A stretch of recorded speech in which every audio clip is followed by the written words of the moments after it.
मार्कुस रचित सुसमाचार 11वीं अध्याय को ध्यान करें।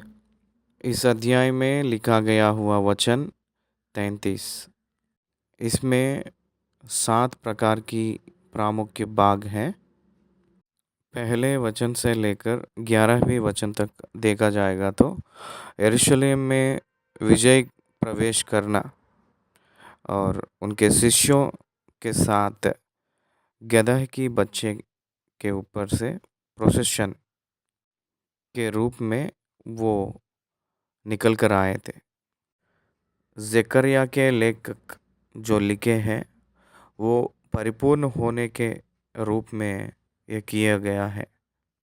इसका विवरण मत्ती 21वीं अध्याय पहली वचन से, लूका 19वीं अध्याय 28 वचन से, यूहन्ना 12वीं अध्याय 12वीं वचन से भी दिखाई पड़ती है। ज़करिया के पुस्तक 9वीं अध्याय का 9वीं वचन में, हे सियोन बहुत ही मगन हो, हे यरूशलेम जय जयकार कर, क्योंकि तेरा राजा तेरे पास आएगा। वह धर्मी और उद्धार पाया हुआ है, वह दीन है और गदहे पर वरन गदही के बच्चे पर चढ़ा हुआ आएगा कहकर लिखा है। उस लेखक का लिखित परिपूर्ण होने के लिए यहाँ ये घटना हुई कहकर हम कह सकते हैं। उसके बाद 12वीं वचन से लेकर 14वीं वचन तक जो लिखा गया है उस भाग में हम लोग फिग ट्री अंजीर का पेड़ को श्राप देने का वृत्तांत उसके वहाँ वो घटना हम देख सकते हैं। फल रहित अंजीर का पेड़ को श्राप देना। ये अंजीर का पेड़ के बारे में मत्ती रचित सुसमाचार 21वीं अध्याय 18-19 में और लूका रचित सुसमाचार 13वीं अध्याय में भी देख सकते हैं।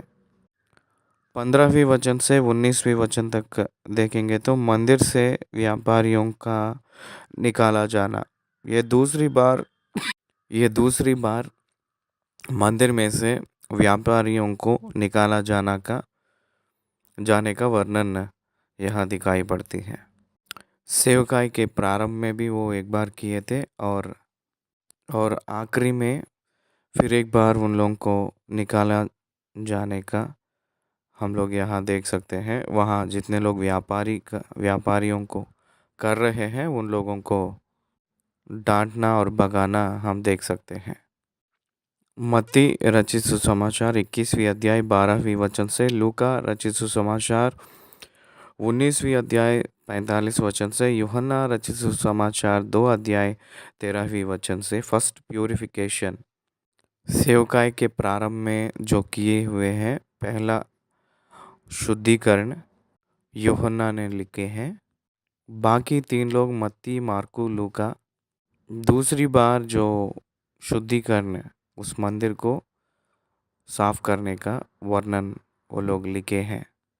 20वीं वचन से लेकर 24वीं वचन तक देखेंगे तो सीक्रेट्स ऑफ प्रेयर्स प्रार्थना के जवाब उत्तर कैसे दे रहे हैं बताया गया है। यही बातें मत्ती रचित सुसमाचार 21वीं अध्याय 21वीं वचन में भी दिखाई पड़ती हैं। 25 और 26 वचनों में कंडीशन ऑफ आंसर्ड प्रेयर्स परमेश्वर प्रार्थना सुनने के लिए वो कुछ कंडीशन एक शर्त के हिसाब से उत्तर।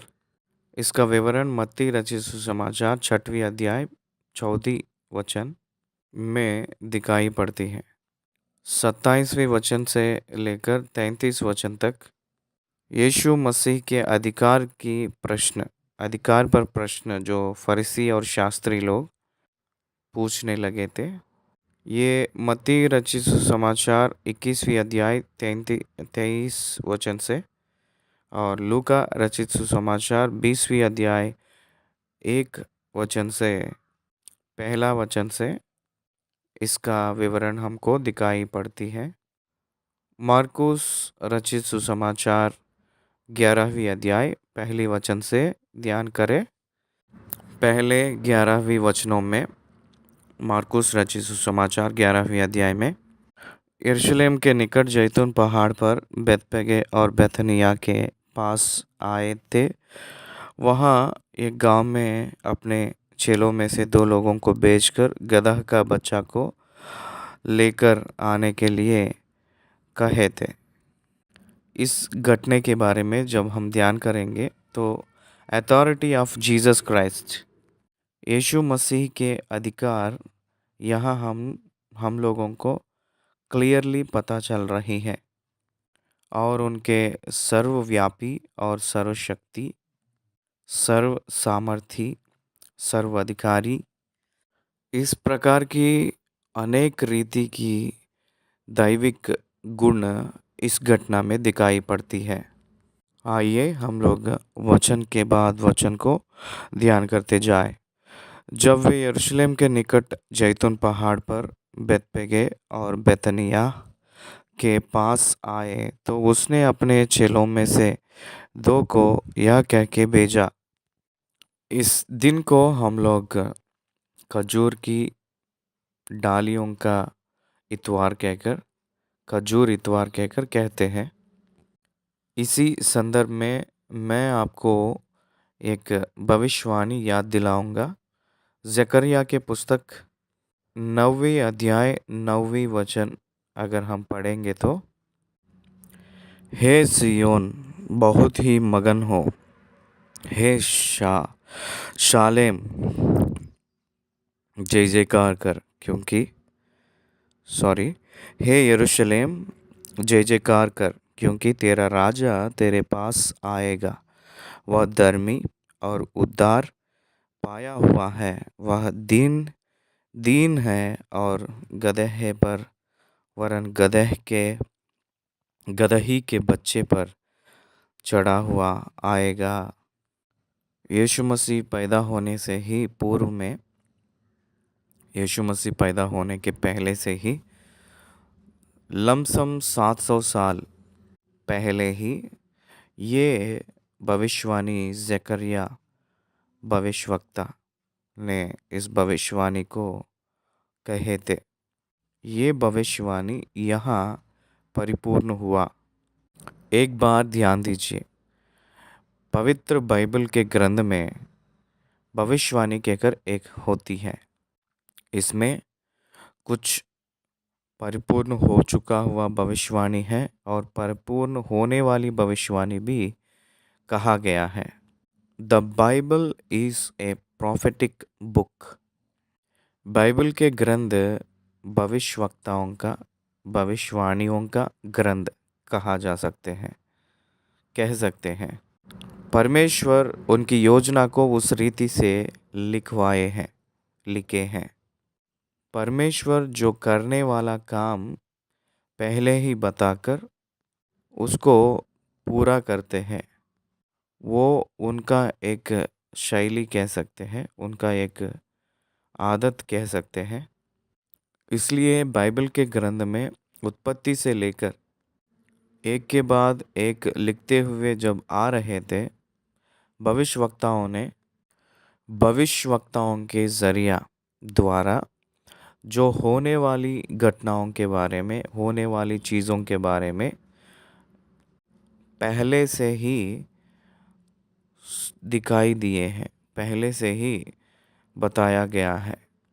यीशु मसीह से भी पहले ही, पूर्व में, यीशु मसीह से पहले, यीशु मसीह की पूर्व में 1000 साल पहले, मतलब यीशु मसीह जीने की ज़मीन पे आने से 1000 साल पहले से ही दाऊद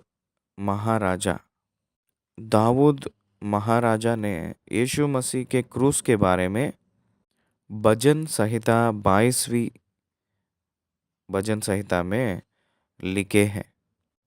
1000 साल पहले ही भविष्यवक्ता के रूप में दाऊद ने भजन संहिता 22 में क्रूस के बारे में लिखे थे। वो कैसे संभव है? ये केवल परमेश्वर की आत्मा के वजह से ही संभव होगा। इसलिए परमेश्वर की योजना परमेश्वर पूरा करता है कहकर कहने के लिए ये परमेश्वर की आत्मा ही पूरा करेगा कहकर कहने के लिए ये जो भविष्यवाणियाँ ही हम लोगों को एक चिन्ह के रूप में दिखाई पड़ती है। ये भविष्यवाणियाँ पूरी होना ही एक सबूत के रूप में हमको दिखाई पड़ती है। हम लोगों को बाइबल के ग्रंथ में यीशु मसीह के पहला आगमन और यीशु मसीह के दूसरी आगमन के बारे में बाइबल कहती है। यीशु मसीह का पहला आगमन मेमने के समान एक प्रत्येक रूप में आगमन हुई थी। उद्धारकर्ता के रूप में वो पहला आगमन हुई थी। मेमना कहकर क्यों कहते हैं? क्योंकि पाप की प्रायश्चित के लिए वो लहू बहाने के लिए वो अपने स्वयं लहू को बहाने के लिए आए थे। फसह के बलि पशु के रूप में एक मेमने के समान वो आए थे। उनकी दूसरी आगमन यहूदी गोत्र की शेर के समान वो न्याय करने के लिए वो आने वाले हैं। वो राजाओं के राजा के रूप में वो आने वाले हैं। उसको दूसरी आगमन कहते हैं। ये दो प्रकार की आगमन के बारे में लिखा गया हुआ भविष्यवाणियाँ अपने बाइबल ग्रंथ में अत्यधिक रूप में हम लोगों को है। पहले आगमन से भी दूसरी आगमन के बारे में अत्यधिक भविष्यवाणियाँ बाइबल के ग्रंथ में लिखा गया है। भविष्य में होने वाली विशेष चीज़ें एक एक भविष्यवक्ता 100 साल पहले से ही अपने आत्मा में देखकर उस विषयों के बारे में लिखे थे। यीशु मसीह दूसरी आगमन में आए के बाद आते समय वो 1000 साल पालन करेंगे। वो एक धार्मिक पालन के रूप में रहेगा कहकर और वो एक शांतिपूर्वक पालन यहाँ रहेगा कहकर उस 1000 साल में शैतान को भूगर्भ में पृथ्वी के अंदर उसको बंद किया जाएगा। शैतान ना रहने के कारण पृथ्वी पर पाप करने का बंद हो जाएगा। तब बनेली जानवर, जंगली जानवर दूसरों को मारना और खाना, उसी के बगल में साधु जानवर बैठना सोना, जंगली जानवर के बगल में ही घरेलू जानवर भी बैठना सोना, उन दोनों अच्छे से रहना संभव होती है। ये पूरे जो घटनाएं हम लोग जब देखेंगे तो भविष्यवाणी पूरा हो रहा है कहकर और कुछ आने वाले बहुत है कहकर पता चलेगा। इसलिए पहला आगमन में यीशु मसीह के पैदाइश से लेकर यीशु मसीह के अधिरोहण तक वो बहुत ही भविष्यवाणियों को परिपूर्ण किए थे। ये बहुत महत्वपूर्ण बातें हैं, इसलिए मैं यहाँ खास करके बता रहा हूँ। वो किस प्रांत में पैदा होंगे? 500 साल पहले ही मीका भविष्यवक्ता ने वो जो लिखे थे मीका के ग्रंथ उसमें 5वीं अध्याय में हे बैतलहम, हे बैतलहम, तू जो यहूदा के प्रदेश में है, तू किसी भी रीति से यहूदा के अधिकारियों में सबसे छोटा नहीं, क्योंकि तुझ में से एक अधिपति निकलेगा जो मेरी प्रजा इस्राएल की रखवाली करेगा कहकर जो भविष्यवक्ता मीका ने अपने ग्रंथ में 5वें अध्याय में लिखे थे। मीका 5 अध्याय दूसरी वचन में देख सकते हैं। यीशु मसीह जन्म लेने से पहले ही 600 साल पहले ही यशायाह के पुस्तक 40वीं अध्याय तीसरी वचन में यीशु मसीह को सुसमाचार देने के लिए उससे पहले ही भविष्यवक्ता बपतिस्मा देने वाला यूहन्ना आएगा कहकर लिखे थे। यशायाह नबी के पुस्तक 9वीं अध्याय 6वीं वचन में क्योंकि हमारे लिए एक बालक उत्पन्न हुआ, हमें एक पुत्र दिया गया है और प्रभुता उसके कंधे पर होगी और उसकी नाम अद्भुत युक्ति करने वाला, पराक्रमी परमेश्वर, अनंत काल का पिता और शांति का राजकुमार रखा जाएगा कहकर यशायाह नबी के पुस्तक 9वीं अध्याय 6वीं वचन में पहले ही बता चुके हैं। यीशु मसीह ने यशायाह नबी के पुस्तक 7वीं अध्याय 14वीं वचन में 600 साल पहले, वो पैदा ना होने से पहले ही वो एक कन्या के गर्भ में जन्म लेंगे कहकर उनको इम्मानुएल कहकर एक नाम रखा जाता है कहकर कहा गया था, भविष्यवाणी किया गया था। उनको मिस्र में ले जाया जाता है कहकर वहाँ से वो फिर बुलाया जाते हैं कहकर पहले ही कहा गया था। ऐसे हम लोग देखते हुए आगे बढ़ेंगे तो उनकी यात्रा के समय जबूलून प्रांत के लोग, गलील के प्रांत के लोग एक महान रोशनी देखेंगे कहकर यीशु मसीह के बारे में कहे थे। वो महान सेवकाई गलील में किए थे यीशु मसीह ने। कितने महत्वपूर्ण विषय यीशु मसीह के बारे में है, थोड़ा सा सोचिएगा। 22वीं भजन संहिता में उनके जीभ अपने जंक में जकड़ गया कहकर क्रूस में भजन संहिता 22 में लिखा गया है। यशायाह के ग्रंथ 53 अध्याय में, इस अध्याय में 600 साल पहले से ही, जब यीशु मसीह पैदा नहीं हुए थे उससे 600 साल पहले ही यीशु मसीह का क्रूस आएगा कहकर उनकी कब्र एक धनवन के पास रखा गया है कहकर उनकी वस्त्र को बांट लेंगे कहकर उनकी क्रूस के बारे में 53 की अध्याय बहुत संपूर्ण रीति से विवरण दी थी यशायाह के ग्रंथ में। परमेश्वर की योजना में यीशु मसीह के बलि का त्याग, बलि यज्ञ वो खुद ही निर्णय लिए हैं कहकर यशायाह नबी के पुस्तक 53 अध्याय बताती है।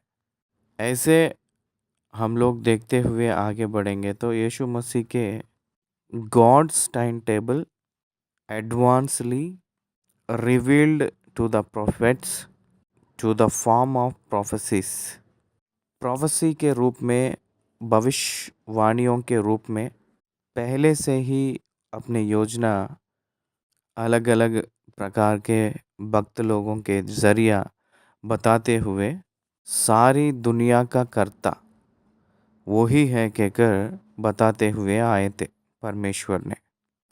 अब देखिए इस 11वीं अध्याय पहली वचन में मार्कुस, ये जो ज़करिया लिखा गया है 9वीं अध्याय का 9वीं वचन, वो भविष्यवाणी परिपूर्ण होने के लिए वो यरूशलेम में गदहे के बच्चे के ऊपर बैठकर यरूशलेम की शहर जाने के लिए तैयार हो रहे थे।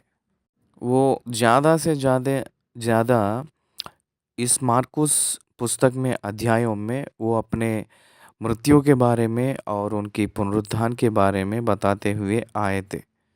हम लोग पिछला अध्याय 10वीं अध्याय को ध्यान करते समय और बहुत सीधा सीधा साफ साफ बताए थे कि हम लोग यरूशलेम जा रहे हैं, वहाँ मनुष्य के पुत्र को पकड़ा जाएगा, उनको वहाँ मारा जाएगा और उनको हिंसा करेंगे, क्रूस पर चढ़ाएंगे और मार देंगे कहकर, और वो फिर से जी उठेगा कहकर कहते हुए आए थे 10वीं अध्याय में।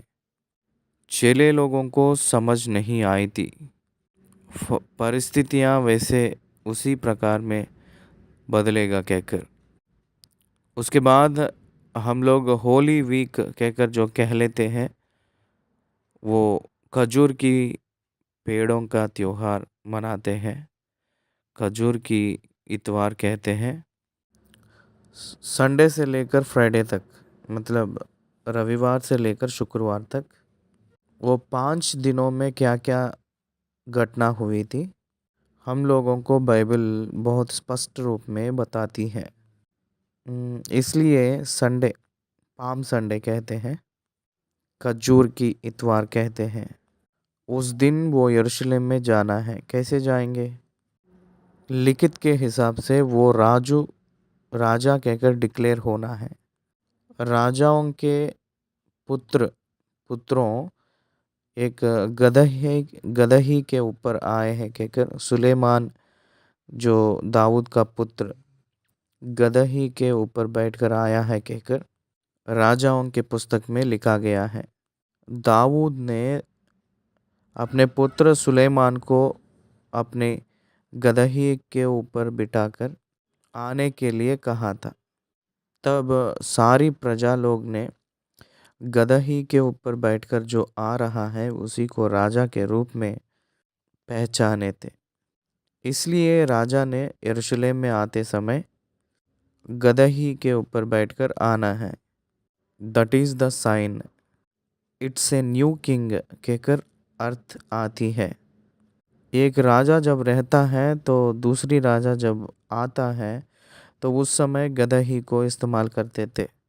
दाऊद जब राजा के रूप में रहता था उसी समय सुलेमान एक गदही के ऊपर बैठकर जब आया था, ये राजा है कहकर सबको पता चला है सुलेमान के बारे में। यीशु मसीह यहूदियों का राजा था। यीशु मसीह यहूदियों का राजा है, इसलिए उन लोगों को वो राजा के रूप में प्रकट करना चाह रहे हैं। यरूशलेम के निवासी लोगों को पहले से ही बताया गया है कि वो ये है कि उन लोगों के लिए एक राजा आएगा कहकर बताया गया है। यहाँ एक ट्विस्ट है यहूदियों को। यहूदी लोग जो इंतज़ार कर रहे थे वो पॉलिटिकल मैसिया के बारे में इंतज़ार कर रहे थे, लेकिन यीशु मसीह सेवियर के रूप में आए थे। आज भी मेजर कॉन्फ्लिक्ट ये है कि यीशु मसीह सेवियर मैसिया के रूप में आए थे। मेजर कॉन्फ्लिक्ट ये है कि उन लोगों को यीशु मसीह को आज भी वो लोग मैसिया के रूप में स्वीकार नहीं करते हैं। एक उद्धार करता है, सेवियर है कहकर वो लोग आज भी स्वीकार नहीं करते हैं, क्योंकि उन लोगों का मैसिया पॉलिटिकल मैसिया है। उन लोगों का मैसिया किंग मैसिया के लिए इंतज़ार कर रहे हैं। उनकी मैसिया भौतिक राज्य को लेकर आने वाला मैसिया को इंतज़ार कर रहे हैं। भौतिक राज्य उन लोगों को लेकर आने से पहले यीशु मसीह उनकी अंदरूनी अंतर्गत अंधेरे में रहने वाली पाप को, अपवित्रताई को और मृत्यु के भय को मिटाने के लिए आएंगे कहकर वो लोग ग्रहण नहीं कर पाए थे। वो जो गुप्त बात के रूप में ही रह गया था। इसीलिए यहूदी लोग यीशु मसीह को मैसिया के रूप में, राजा के रूप में अंगीकार नहीं कर पाए थे। यीशु मसीह जहाँ पैदा हुए थे और पाले थे, बड़े थे, सेवकाई जो किए थे, उस जगहों के लोग समाज, वहाँ अत्यधिक प्रतिशत यहूदी लोग और मोहम्मद के लोग अरब के लोग वहाँ हैं। मसीह वाले बहुत कम लोग हैं, वेरी फ्यू पीपल। अत्यधिक प्रतिशत बाकी लोग ही हैं, वो लोग ज़्यादा से ज़्यादा यीशु मसीह को मानने वाले नहीं हैं। मानना नहीं, कम से कम आदर भी नहीं करते हैं। केवल दुनिया के लोगों का मसीह, मतलब दुनिया में जितने भी मसीह वाले हैं उन लोगों का टूरिज़्म के लिए ही उन लोग वहाँ ये सब कुछ नियुक्त किए हैं। केवल व्यापार के लिए ही वो सारे जहाँ यीशु मसीह घूमे थे, टहले थे, बड़े थे, ये सब कुछ दिखाने के लिए, टूरिज़्म के रूप में दिखाने के लिए ही तैयार हो गए थे। They won't believe as Jesus Christ as God, as the son of God also. वो एक बढ़ई का पुत्र है कहकर आज भी वो लोग पहचानते हैं। उनकी मरियम का ही एक बेटा है कहकर पहचानते हैं यीशु मसीह को। उनका पिता ना रहने के संदर्भ में उनको हल्ला मचाना भी कई संदर्भ में हमको दिखता है। इसलिए बैतपगे बैतनिया के गांव में जब वो आए थे, अपने चेलों में से दो को, चेले लोग में से दो लोगों को बुलाकर कहे थे कि आप लोग सामने जो गांव है उसमें जाकर, वो एक खजूर के पेड़ रखा गया हुआ प्रांत थी वो, वहाँ मैं गया था और प्रार्थना करने लगा। सामने वाले गांव में जाकर वहाँ जाते ही आप लोगों को एक गदही का बच्चा दिखेगा। कोई मनुष्य उसके ऊपर कभी नहीं बैठा है। उसको खोलकर हमारे पास ले आओ कहे थे। सामने के गांव में जाओ और उसमें पहुंचते ही एक गदही का बच्चा जिस पर कभी कोई नहीं चढ़ा, बांधा हुआ तुम्हें मिलेगा, उसे खोल लाओ कहकर कहे थे। यहाँ हम लोगों को authority of Jesus Christ over the creation, सारे सृष्टि के ऊपर वो अधिकारी है कहकर और बहुत बार ये प्रदर्शित किए थे। समुंदर उनकी आधीन हो गई थी, आंधी उनकी आधीन हो गई थी, भोजन की वस्तु वृद्ध होकर उनका आधीन हो गए थे। इसलिए वो सृष्टि आधीन हो रहा है, तो इसका मतलब यह है कि वो सृजनहारा कहकर हम जानना चाहिए। परमेश्वर के वचन ही सारी सृष्टि को निर्माण किया है। इसलिए यीशु मसीह परमेश्वर की एक सोच, परमेश्वर का सोच कहकर कह सकते हैं। Expression of thought is logos, एक थॉट है वो। लोगोस का मतलब परमेश्वर की वचन। लोगोस का अर्थ ये आती है कि थॉट ऑफ एक्सप्रेशन, नहीं तो एक्सप्रेशन ऑफ थॉट। इसका मतलब थॉट ऑफ गॉड कहकर अर्थ आती है। Jesus Christ is the thought of God, परमेश्वर की सोच, परमेश्वर की वचन, परमेश्वर की सोच। परमेश्वर की सोच ही परमेश्वर है। परमेश्वर की सोच नर के अवतार लिया है, वही यीशु मसीह है। इसका मतलब परमेश्वर की वचन परमेश्वर से अलग नहीं है, उन्हीं में है। परमेश्वर के वचन में परमेश्वर है। परमेश्वर के वचन परमेश्वर को प्रकट किया है। इसलिए यीशु मसीह के द्वारा ही कोई भी किसी नर को, किसी मनुष्य के जरिया या किसी के द्वारा वो नहीं प्रकट होंगे। This is the greatest truth in the Bible. Everybody has to understand that and accept that. हर एक व्यक्ति जानकर अंगीकार करना ये है कि यीशु मसीह ही वो एक ही सोर्स परमेश्वर की जानकारी देने के लिए केवल यीशु मसीह ही है कहकर समझना चाहिए। The revelation of God only is given in Jesus Christ alone. यीशु मसीह के अंदर ही, यीशु मसीह में ही परमेश्वर की प्रदर्शित दिखाई दिया है। Apart from Jesus Christ, there is no revelation of God in anywhere in the world. ये हम लोग जानना चाहिए। इसलिए यहाँ यीशु मसीह ने कह रहे हैं कि सामने के गांव में जाओ और उसमें पहुँचते ही एक गदही का बच्चा जिस पर कभी कोई नहीं चढ़ा बंदा बांधा हुआ तुम्हें मिलेगा, उसे खोल लाओ। कैसे ये बात कह रहे हैं? एंटिसिपेट किए हैं नहीं तो।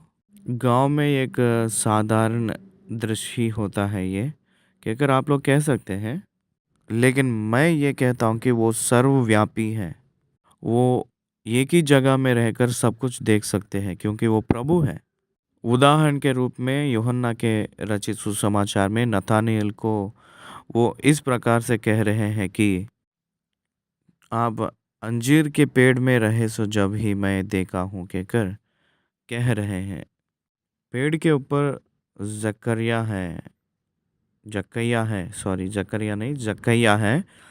तब यीशु मसीह उसी पेड़ के पास जाकर स्ट्राइटली उनको देखे थे, अपने सर उठाकर जकैया को देखकर और कहे हैं कि जकैया तुरंत उतर कर आ कहकर कहे थे।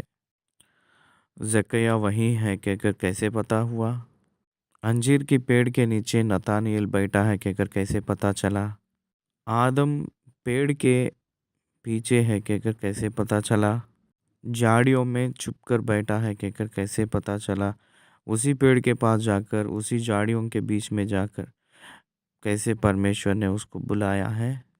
परमेश्वर के वचन सब आप ध्यान करेंगे तो यीशु मसीह को जो गुप्त में जो नहीं पता चलता है वो एक भी नहीं है कहकर समझ आ रही है। सब कुछ उनको दिखाई पड़ता है, सारी सृष्टि कहकर वचन उत्तर दे रही है। इसलिए यीशु मसीह बेतपेगे बेतनियाह के गांव में उस गांव के अंदर घुसते ही एक घर के सामने जो बांधा गया हुआ एक गदही के बच्चा है कहकर आप लोग जाओ और उसको छोड़कर लेकर आओ, खोल कर लेके आओ कहकर कहे थे। कैसे खोल कर लेकर आएंगे? It is not ethical value है ना। एथिकल वैल्यू कैसा होगा? दूसरी मालिक का एक गधा और गधा के बच्चा, उसको एक वैल्यू है ना। लेकिन उसको खोल कर लेकर आओ और कोई भी पूछता है तो उन लोगों को बताना ये परमेश्वर के लिए चाहिए कहकर बोलना है तो वो छोड़ेगा। प्रभु को प्रयोजन है कहकर कह दो, कहकर कह रहे थे। यहाँ उनकी अथॉरिटी हमको दिख रहा है। Sovereignty, power on his creation, उनके सृष्टि के ऊपर उनकी सार्वभौमाधिकार है कहकर प्रदर्शित कर रहे हैं। वहाँ 4वीं वचन, उन्होंने जाकर उस बच्चे को बाहर द्वार के पास चौके में बांधा हुआ पाया और खोलने लगे। उनमें से जो वहाँ खड़े थे कोई कोई कहने लगे, या क्या करते हो? गदही के बच्चे को क्यों खोलते हो? यहाँ 1 मिनट रुकेंगे। सोशल सेंस उस ज़माने के लोगों को है, आज वो नहीं दिखाई पड़ती है। आज के प्रजा के लोगों को वो सोशल सेंस नहीं है। आज कोई भी व्यक्ति बगल में गिर गया है तो अनदेखी करके आगे बढ़ते हैं। उस ज़माने में एक गदही के बच्चा को खोल रहे थे तो एटलीस्ट वो लोग पूछे, they had that social responsibility. पूछे से जब ये लोग क्या कहे थे, जैसे यीशु ने कहा था वैसा ही उन्होंने उनसे कह दिया, तब लोग उन्हें जाने दिया। They sent it along with them. यीशु मसीह पहले ही बताए थे कि वो लोग जाने देंगे कहकर उन लोगों के साथ भेज दिए हैं, जाने दिए हैं। वो लोग गदही के बच्चा को यीशु के पास लेकर आए थे। वो गदही के बच्चा था, कोल्ट, डोंकी, कोल्ट। डोंकी का मतलब बड़ा, गदही। कोल्ट का मतलब गदह का बच्चा।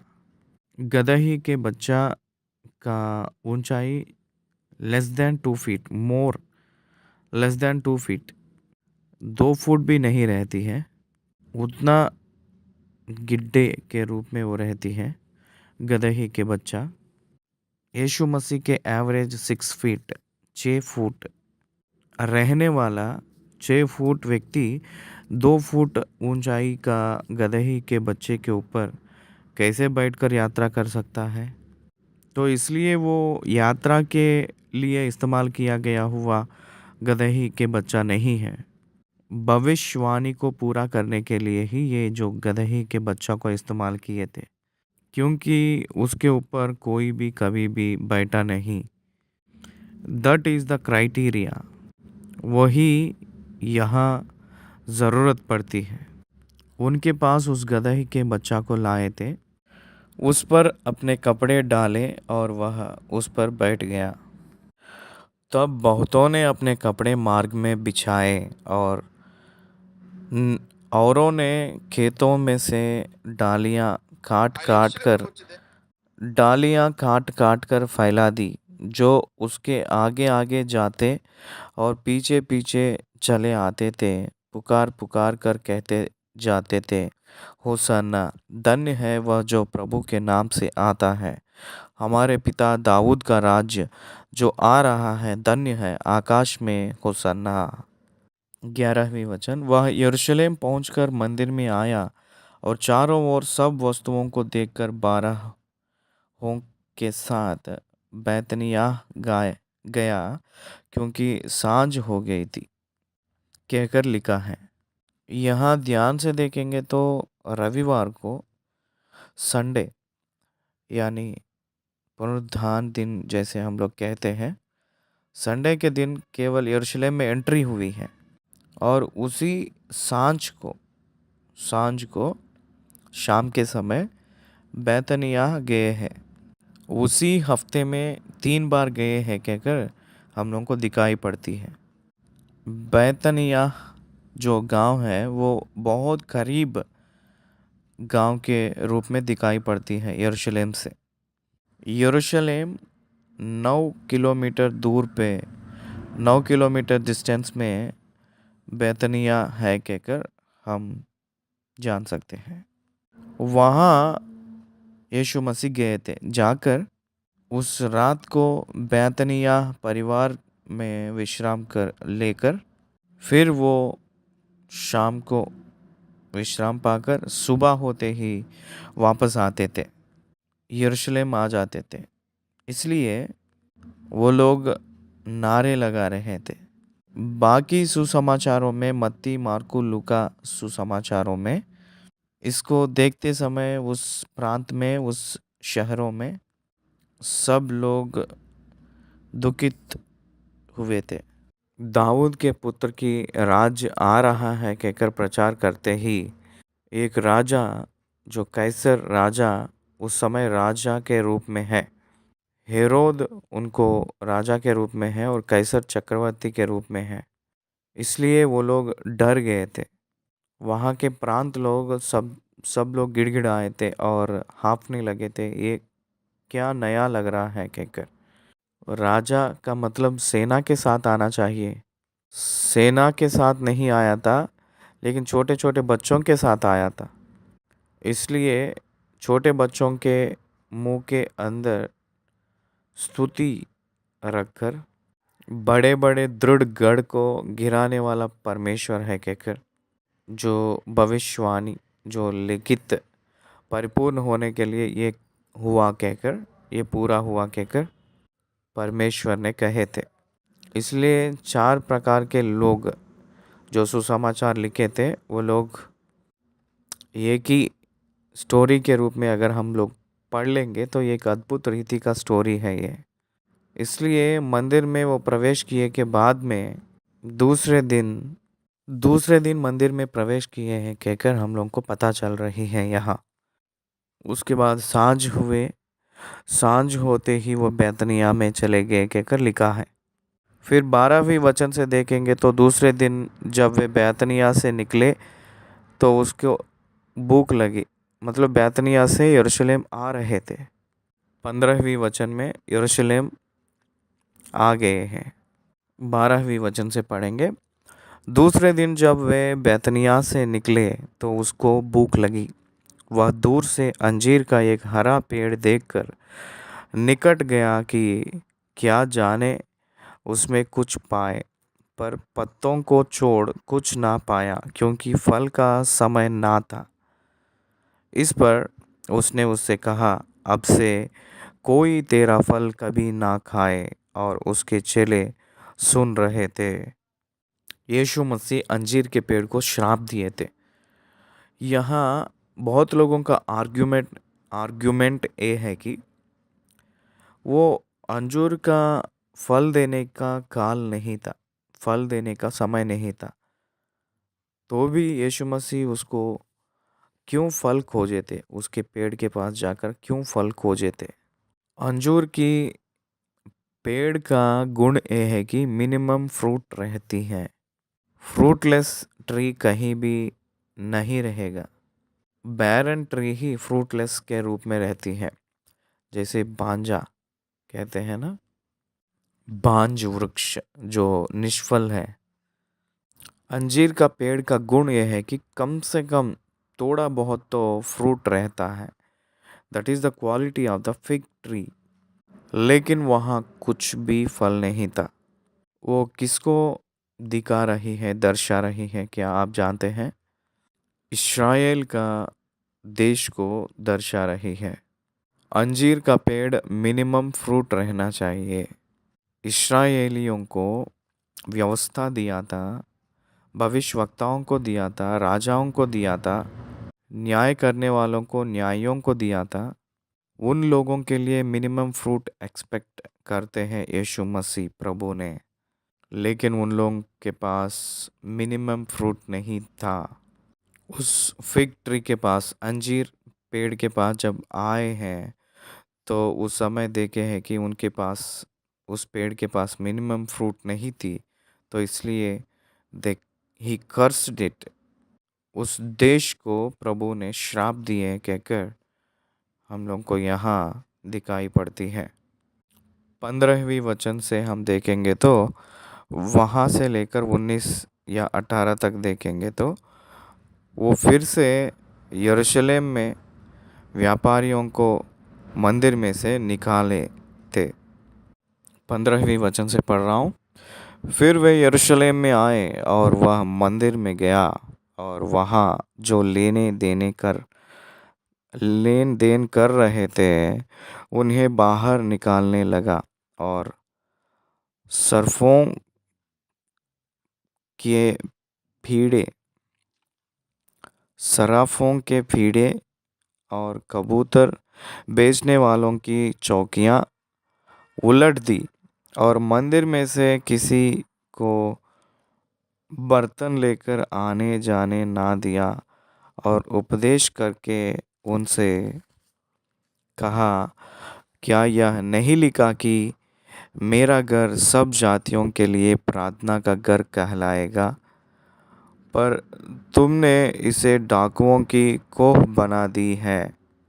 यह सुनकर प्रधान याजक और शास्त्री उसकी नाश करने का अवसर ढूंढने लगे, क्योंकि वे उससे डरते थे, इसलिए कि सब लोग उसके उपदेश से चकित होते थे।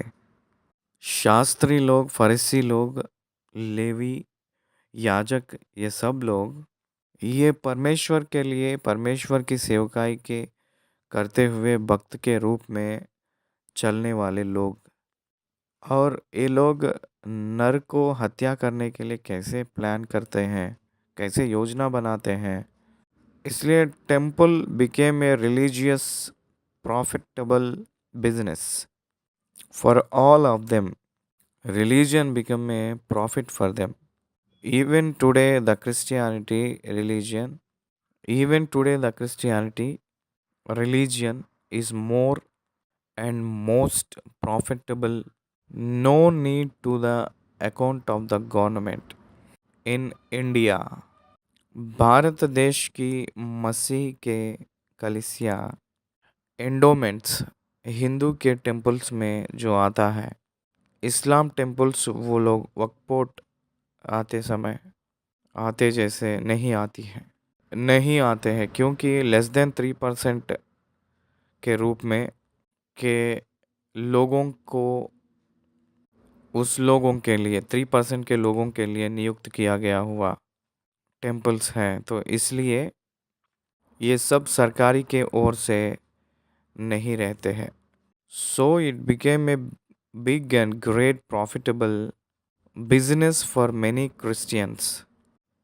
Christian leaders. जितने लोग बाइबल बेच लेते हैं और सुसमाचार बांटते हैं, FCRI के अंदर मनी चुप्पे से लाते हैं, उन लोगों को अनाथ के बच्चों के नाम से जो छुपा लेते हैं पैसे, विधवाओं के नाम से खा लेते हैं, सेवक के रूप में रहते हैं वो लोग जो खा लेते हैं, कॉलेज के नाम पे खाते हैं. It is a great and big dangerous business. यीशु मसीह प्रभु ने इसको मानते नहीं हैं. We should be careful friends. परमेश्वर के सम्मुख खड़े हुए सो जब उन लोगों की परिस्थिति बहुत गंभीर रूप में रहेगा, भयंकर रूप में रहेगा. इसलिए यहाँ के लोग डाकुओं के घर के समान बना दिए हैं, व्यापार के घर के रूप में बना दिए हैं. बाइबल से बिजनेस करने वाले बहुत लोग हैं. लाभ के लिए व्यापार में बाइबल्स को बेचने वाले हैं. त्याग के रूप में जितने लोग देने वाले, लाभ पाने वाले बहुत क्रूर मानव लोग मसीह के समाज में है. प्रिय भाई और बहन, उस ज़माने में प्रभु ने उन लोगों को कठिन रूप में डांटे थे, भगाए थे, उन लोगों के ऊपर क्रोध किए थे, उन लोगों को तंग किए थे. उन लोग डर गए थे ताकि उन लोग उसको कैसे मारे कहकर सोचने लगे. वो लोग सोचने लगे. इसलिए उन लोग जब यीशु मसीह टेम्पल के विषय में आए थे, मंदिर के विषय में आकर कहे थे कि ये मेरा पिता के प्रार्थना के घर है कहकर जैसे वो कहे थे, उन लोगों को भगाना शुरू किए थे. बस वो लोग शुरू हो गए कि इनको मारना चाहिए कहकर. 19वें वचन, सांझ होते ही वे नगर से बाहर चले गए. फिर सुबह होते ही वो यरूशलेम में आ गए थे. That's on the Tuesday. फिर बोर को जब वे उधर से जाते थे तो उन्होंने उस अंजीर के पेड़ को जड़ तक सूखा हुआ देखा. पतरस को वह बात स्मरण आई और उसने उससे कहा, हे रब्बी, देख, यह अंजीर का पेड़ जिसे तूने श्राप दिया था सूख गया है. यीशु ने उसको उत्तर दिया, परमेश्वर पर विश्वास रखो. मैं तुमसे सच कहता हूँ कि जो कोई इस पहाड़ से कहे तू उखड़ जा और समुंदर में जा पड़ और अपने मन में संदेह ना करे वरन प्रतीत करे कि जो कहता हूँ वह हो जाएगा, तो उसके लिए वही होगा. ध्यान दीजिए, ईस्वी पूर्व 70 शताब्दी में से 1940वीं साल तक सूख गया था यरूशलेम. यरूशलेम के पास जो इस्राएल का देश पूरा मिटा गया था. दुनिया की नक्शा में इस्राएल की कंट्री नहीं था. इसलिए अंजीर का पेड़ शापित होना इस्राएल को दर्शाती है. यीशु ने उसको उत्तर दिया, परमेश्वर पर विश्वास रखो. मैं तुमसे सच कहता हूँ कि जो कोई इस पहाड़ से कहे तू उकड़ जा और समुंदर में जा पड़ और अपने मन में संदेह ना करे वरन प्रतीत करे कि जो कहता हूँ वही हो जाएगा, तो उसके लिए वही होगा. आजकल विश्वास की कमज़ोरी की वजह से किसी रीति का यीशु मसीह के सामर्थ्य समाज में मसीह लोग नहीं दिखा पा रहे हैं। पहाड़ को उकड़कर कह देते समुंदर में गिर जाओ तो गिर जाएगी। वे हृदय में विश्वास करके कहे तो हो जाएगा। इसलिए मैं तुमसे कहता हूँ कि जो कुछ तुम प्रार्थना करके मांगो तो प्रतीत कर लो कि तुम्हें मिल गया और तुम्हारे लिए हो जाएगा। कंडीशन ये है कि आप लोग प्रतीत किए हैं कहकर विश्वास करना चाहिए, मतलब प्राप्त किए कहकर विश्वास करना चाहिए। आपको एक बात बताऊंगा। परमेश्वर जो भी करता है वो करने से पहले देख लिया था। परमेश्वर सृष्टि को निर्माण करने से पहले ही, सृजन करने से पहले ही उसको अपने मन में देखा था, अपने दिमाग से देखा था और उसको ख़त्म भी किया था। It's the gods style. इसलिए हम लोग भी जो कुछ मांगते हैं, मांगने से पहले ही उसको हम पाए हैं कहकर विश्वास किए के बाद में ही हम लोगों को वो मिलेगा। पाए हैं कहकर विश्वास करेंगे तो वो पास्ट टेंस हो जाएगा। उदाहरण के रूप में मुझे एक कार चाहिए प्रभु कहकर अगर मैं मांगना चाहता हूँ तो उसको मैं पाया ही हूँ कहकर, I had already, it was given and to me कहकर हम विश्वास करना है, तब वो मुझे प्राप्त किया जाता है। सिंपल सीक्रेट बताए थे। इसलिए विश्वास आशा की हुई वस्तुओं का निश्चय और अनदेखी वस्तुओं का प्रमाण है। इब्रानियों के पत्री 11 का 1। इसलिए हम लोग जो मांगते हैं वो हमको मिला है कहकर विश्वास करने में ही निश्चय है। मैं दुनिया के भाषाओं 100 भाषाओं के रूप में मेरी व्याख्यान जाना है कहकर आरंभ किया था। आरंभ करने से पहले ही उसको अनुग्रह के रूप में प्राप्त किया हूँ कहकर विश्वास किया हूँ। I trust God he already given all 100 language commentaries in the world. I trusted it. मेरे हाथ में 5 सिक्का भी नहीं था जब मैं कार्य को आरंभ किया था। मेरा जो कमरा है वो सिंगल रूम है, 10 बाय 10। Can you believe? दुनिया को सुसमाचार परिचय देने वाली कमरे का जो हिसाब 10 बाय 10 कहकर क्या आप मानेंगे? एक सिंगल रूम है without air condition, without sound proof. Can you imagine? परमेश्वर के कार्य महान के रूप में रहता है। इसलिए आप जब प्रार्थना करते हैं, जो कुछ मांगते हैं, हर एक पाए हैं कहकर विश्वास करिए। That is the secret. उसको पाए हैं कहकर अगर विश्वास करेंगे तो वो आपको निश्चय प्राप्त किया जाएगा कहकर परमेश्वर ने बता रहे हैं 25वीं वचन और 26वीं वचन में। और जब कभी तुम खड़े हुए प्रार्थना करते हो तो यदि तुम्हारे मन में किसी के प्रति कुछ विरोध हो तो क्षमा करो, इसलिए कि तुम्हारा स्वर्गीय पिता भी तुम्हारे अपराध क्षमा करे। This is the condition for answering prayer. प्रार्थना को परमेश्वर अंगीकार करने के लिए कंडीशन कह रहे हैं, वो ये है कि आप अपने प्रार्थना करने से पहले ही अपने भाई को क्षमा करना है, तभी आपके पाप क्षमा हो जाएगा।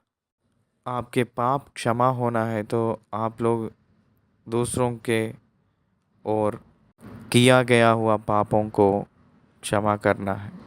इसलिए आसमान की प्रार्थना में, हे स्वर्गीय पिता, जैसे हमने अपने अपराधों को क्षमा किए हैं वैसे हमारे अपराधों को क्षमा कर कहकर सिखाए थे।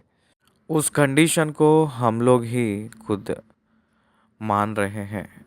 It is in our hands now. Getting forgiveness is in our hands. Forgiving to others, forgiveness, this is the principle of God. It's very natural. If you give a seed to the earth, it will give back to the tree. आप एक बीज को पृथ्वी को देंगे तो वो वापस एक पेड़ देगी। बहुत बीज आप पृथ्वी को देंगे तो वो बहुत बड़ा वाटिका देगी वापस। First you need to give to receive. It may be a tree or it may be forgiveness. It may be wealth. You must give to receive. Giving is the process of receiving. It is starting process of getting receiving. देने के कार्यक्रम से हम लोग पाने की शुरुआत करना है। हम लोगों को पाना है तो बहुत लोगों को पाने की इच्छा रहता है। पाना है तो आपकी ओर से 5 रोटियां और 2 मछली जाना है। 12 टोकरियां वापस आएंगे। 7 రొట్టెలు కొన్ని చేపలు వెళ్ళాలి. 5 रोटी 2 मछली जैसे गया था और 7 रोटी और 2 मछलियां जाना है तो 7 टोकरियां वापस आएंगे। 7 रोटी और 2 मछलियां जाना है और 7 टोकरियां वापस आएंगे। Purpose of your life will be fulfilled and survived. ये आप समझना चाहिए। इसलिए आप लोग जो पाना चाहते हैं वो अनुग्रह किए हैं पहले ही मिल चुका है कि अगर विश्वास करना है। विश्वास करेंगे तो आपको वो मिलेगा। पहले आप लोग क्षमा पाना है तो आप दूसरों को क्षमा करना है। आपके पाप क्षमा किया जाएगा। दिए तो दिया जाएगा, क्षमा करे तो क्षमा किया जाएगा। Now your forgiveness is in your hand. You need to forgive your brothers, then God will forgive your sins.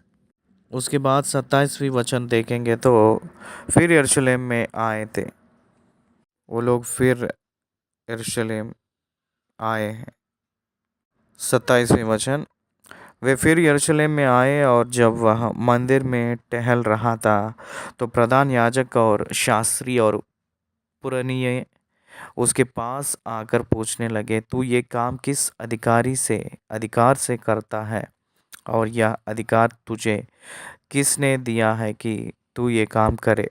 यीशु ने उससे कहा, मैं भी तुमसे एक बात पूछता हूँ, मुझे उत्तर दो तो मैं तुम्हें बताऊंगा कि ये काम किस अधिकार से करता हूँ।